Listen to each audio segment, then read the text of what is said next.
موعد مباراة الأهلي القادمة في الدوري المصري الممتاز، حيث يستعد النادي الأهلي بقيادة المدير الفني السويسري مارسيل كولر لمباراته القادمة في الدوري المصري الممتاز أمام الجونة، ولكن يسبق هذه المباراة مباراة في دور المجموعات من دوري أبطال إفريقيا، وهي ضد استاد أبيجان في 11 يناير القادم الموافق يوم السبت في تمام الساعة 6 مساء. وبعدها ينتقل إلى مباراة الدوري المصري الممتاز، حيث يواجه فريق الجونة في مباراة يسعى النادي الأهلي بالفوز بها لمصالحة الجماهير الغاضبة بسبب مستوى الفريق في الأيام الماضية. وفريق الجونة في المركز السادس عشر من ترتيب الدوري المصري الممتاز من 7 مباريات برصيد 6 نقاط، وتقام هذه المباراة على أرضية استاد القاهرة الدولي، ومن المقرر أن يتم نقلها عبر شبكة قنوات أون تايم سبورتس وهي الناقل الحصري لهذه البطولة.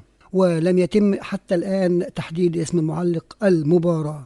وكانت قد قررت رابطة الأندية المصرية إقامة مباراة الأهلي أمام الجونة في الدوري المصري يوم الأربعاء 15 يناير 2025 بدلا من الثلاثاء 14 يناير 2025. جاء ذلك بعد الاتفاق على ترحيل مباريات الفرق المشاركة في دوري أبطال إفريقيا والكونفدرالية لمدة 24 ساعة بدلا من تأجيلها. كل التوفيق للأهلي فيما هو قادم، ودمتم في أمان الله.